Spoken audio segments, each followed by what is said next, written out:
একটা কোরাস ক্লাবের মনে পুজো 2009 সাল থেকে মনে হয় সম্ভবত শুরু হয়েছিল। বিগত 2 বছর আগে আমাদের এটা 3 নম্বর বছর পড়তেছে। 2 বছর আগে আমাদের যখন দেখা যায় যে হঠাৎ করে এই মাঠে আর পুজো হবে না, এটা বিশাল একটা বাজার আমাদের এলাকায়, আর গ্রামের মধ্যে আমাদের একটা গ্রামের ঐতিহ্য ছিল যে চুনাখালী গ্রামের মধ্যে পুজো হয়। আমরা একটা গর্বের সঙ্গে বলতে পারতাম যে এখানে দুর্গা উৎসব হয়। আর দুর্গা উৎসবটা এমন একটা উৎসব যেটা হচ্ছে বাঙালির শ্রেষ্ঠ উৎসব। আমরা অনেক জায়গায় অনেক পুজো পার্বণ করি, সেটা অনেক হয়তো বড় অনুষ্ঠান বা অনেক কিছু আয়োজন করি, কিন্তু এই দুর্গা উৎসব হচ্ছে বাঙালির হচ্ছে শ্রেষ্ঠ উৎসব।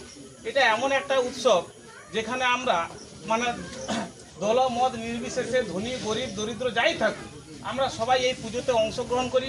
কোনো না কোনো দিন আমরা একটু সময় করে যে কোনো পুজো মণ্ডপে যে আমরা ঠাকুর বা প্রতিমা দর্শন করি, মণ্ডপ দর্শন করি। এটা হচ্ছে আমাদের ওই সময় একটা আনন্দের একটা মুহূর্ত থাকে। সেই আনন্দ মুহূর্ত যখন হঠাৎ যেন বিষাদ ঘন একটা অবস্থায় চলে আসে যে খিরিশতলা পুরো মার্কেট শূন্য, চুনাখালীতে এখানে অন্ধকারে ভরে যাবে, এটা আমাদের কাছে দেখতে কেমন একটা লাগে। তখন সবেমাত্র আমরা জিতে ক্ষমতায় এসেছি, তখন অর্জুন দা একটা প্রপোজাল দিয়ে বলুন একটা কাজ করা হোক, তো আমরা পুজো করব। আমাদের দুর্গা পুজো একটা বিশাল ব্যাপার, এর একটা আয়োজনের একটা মানে এমন একটা ব্যাপক আকার থাকে, সেটা আমাদের ক্ষেত্রে মানে খুব যেন ভারী ভারী প্রথমটা লাগে। সেই হিসাবে আমরা বলি তাহলে এটা কি করা যেতে পারে।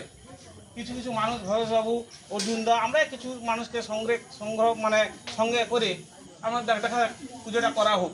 কেন মাঠটা কেন অন্ধকার থাকবে, এলাকা কেন অন্ধকার থাকবে, বা আমাদের গ্রামের দিকে লোক কেন আঙুল তুলবে যে পুজোটা হঠাৎ করে সরিয়ে নিয়ে গেল, এরা জিতার পর মানে আমাদেরকেই দোষারোপ। কিন্তু যখন মাঠে পারমিশনের জন্য আসে বা অনেকে আমাদের হেড স্যারকে ফোন করে, আমি তখন বলছি আমাদের পুজোতে কোনো বাধা নেই, যে যা পুজো করতে পারে, কোনো অসুবিধা নেই। কিন্তু তখন তো ওরা মানে ওদের যে নিমাই, আমি নাম ধরেই বলতেছি, সামন্ত ছিল, সে আমাদের এখানে স্কুলে যোগাযোগ করে আমরা পূজার পারমিশনের জন্য রেডি। নিতাইবাবু ছিল যে হেড স্যারকে লিখিতভাবে একটা অ্যাপ্লিকেশন করতে হয়, সেই অ্যাপ্লিকেশন করুক, ওরাই পূজা করুক, আমাদের কোনো পুজোতে বাধা নেই।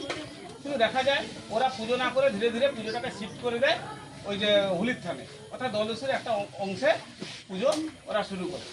তখন আমরা একটা সিদ্ধান্ত নিই যে মাঠটা কেন ফাঁকা থাকবে, আর এলাকা যখন আমাদের চুনাখালীর খিরিশতলার মধ্যে একটা বিশাল এলাকা থাকে, সেই জন্য আমাদের গ্রামেরও একটা কথা ভেবে আমরা পূজার একটা সিদ্ধান্ত নিই।